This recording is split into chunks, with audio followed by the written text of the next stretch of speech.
నమస్కారం అండి. This is hash tag you.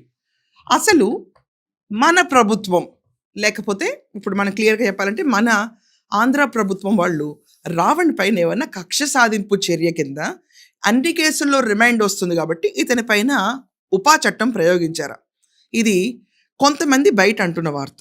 ఏంటంటే లేదు కూటమి ప్రభుత్వానికి ఇతను ప్రతి చోట బెయిల్ రావటంతో ఇతని పైన యూఏపీఏ యాక్ట్ పెట్టారు.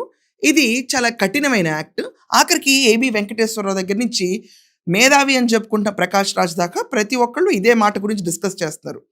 అండ్ కొంతమంది అయితే లేదు ఇతని పైన అంటే కొంతమంది ఇప్పుడు ఫ్రాంక్లీ స్పీకింగ్ ఇక్కడ 2 రకాలుగా ఉన్నాయండి కేసులు. పవన్ కళ్యాణ్ గారిని ఇష్టం వచ్చినట్టు అన్నట్టు ఏటరా మొక్కేయండి ఇక్కడ. ఒక ఇంట్లో ఒక మనిషి చనిపోతే సామాజిక బహిష్కరణ చేశారు మొత్తం మాల కులస్తుల్ని. పవన్ కళ్యాణ్ నోట్లో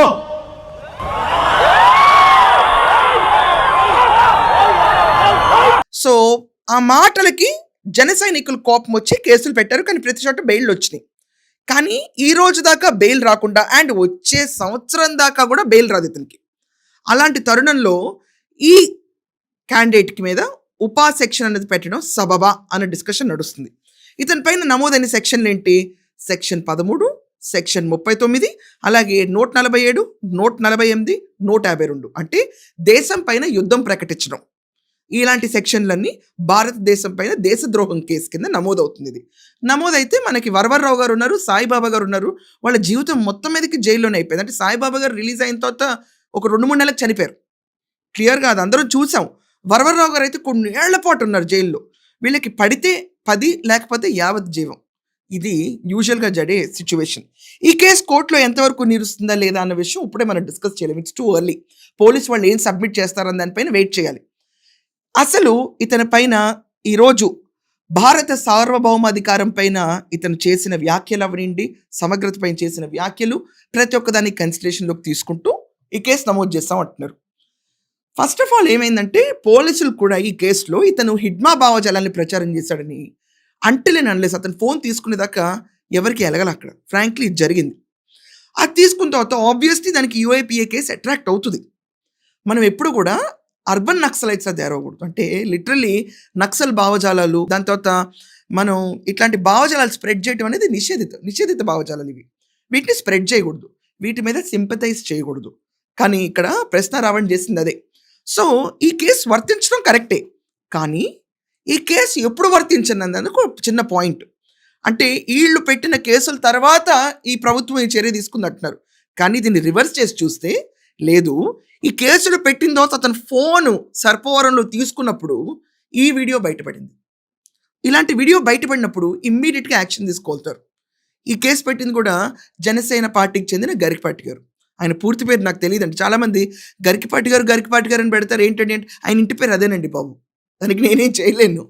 సో అప్పుడు ఉపా కేసు ఈయన పైన నమోదైన తర్వాత ఆయన ఇంటికి వెళ్ళి వెరిఫై చేశారు. ఇప్పుడు ప్రశ్నారావు ఇంటికి వెళ్ళి బచ్చలకూరి ఇంటికి వెళ్ళి మొత్తం వెరిఫై చేసిన తర్వాత సోదాలు చేసి దాంట్లో చాలా డాక్యుమెంట్స్ దొరికినాయి అంటున్నారు. భావజాలమైన పుస్తకాలు కూడా పెట్టుకుంటారు కొంతమంది ఇంట్లో, అది కూడా తప్పే. ఇలాంటి ప్రచారం చేసి దానికి సరిపడా మెటీరియల్ కూడా ఉందనుకోండి, చాలా స్ట్రాంగ్ అయిపోద్ది దానిపైన కేసు. ఇవి ఎవరు క్యారీ చేయకూడదు. ఒక టైంలో నిజంగా మనం నక్సల్ భావజాల పుస్తకాలను కూడా చదవకూడదు అనేవాళ్ళు, తెలిసే ఉంటుంది చాలామందికి. సినిమాల్లో దాన్ని చరకలగా చిత్రీకరించి చూపిస్తారు. సినిమా వేరు, ప్రచారం వేరు. ఇతను చేసింది ప్రచారం. ఇది కాకుండా కులాలు మతాల మధ్యలో పెట్టే చిచ్చుపైన కేసులు, అది కాకుండా రాష్ట్రంలో గవర్నమెంట్ అన్సర్టనిటీ తీసుకురావడానికి ఇతను చాలా ఎత్తుగడలు వేశాడు. అంటే క్రైస్తవ మహాసభకి వెళ్ళి మాట్లాడటం అవనండి, అతని వీడియోస్లో ఆర్ఎస్ఎస్ని ఒక ఎక్స్ట్రీమ్ కమ్యూనిటీ కింద చూపించడం అవనండి, ప్రతి ఒక్కటి ఒక అన్రెస్ట్ క్రియేట్ చేయాలి ఒక స్టేట్లో అన్న విధంగానే ఇతని ఎత్తుగడలు ఉన్నాయి. No doubt about it.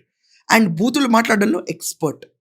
Hinduism పాటించే వాళ్ళని బత్తాయిలు, for that matter the YouTuber ఏ జూడ్, అతను కూడా బత్తాయి అని చెప్పి తలపైన బత్తాయి పెట్టారు. That is actually not needed. ఓవర్గా వెళ్ళిపోయారు వీళ్ళు. ఆ దెబ్బకి ఇతని పైన ఉపా కేసు నమోదైంది. ఇప్పుడు ఈ మొత్తం విషయంలో హిడ్మా భావజాలం దెబ్బకి ఉపా కేసు నమోదైంది. బట్ ఈ కేసు ఎంతవరకు స్ట్రాంగ్గా ఉంటుందనేది పోలీసులు సబ్మిట్ చేసే డాక్యుమెంటేషన్ మీద ఆధారపడి ఉంటుంది. బెయిల్ అనేవి రావండి.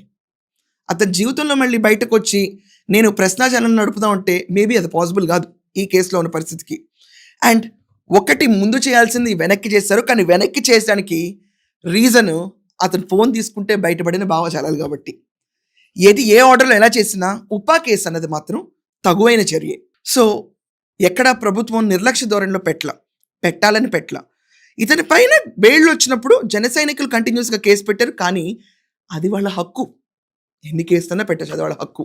దాన్ని కూడా డినై చేయలేరు. ఇక్కడ దొరికిన విషయం పైన ఉపా కేసు నమోదైంది. ఏ పార్టీ ఇతన్ని సపోర్ట్ చేయలేదండి. అర్బన్ నక్సలైట్ భావజాలాన్ని ప్రచారం చేస్తాం, మేము తీసుకొచ్చేసి యుద్ధం ప్రకటిస్తామంటే మేబీ హీ వోంట్ కమ్. ఒక 1 ఇయర్ దాకా అతనికి బెయిల్ రావటమే కష్టం.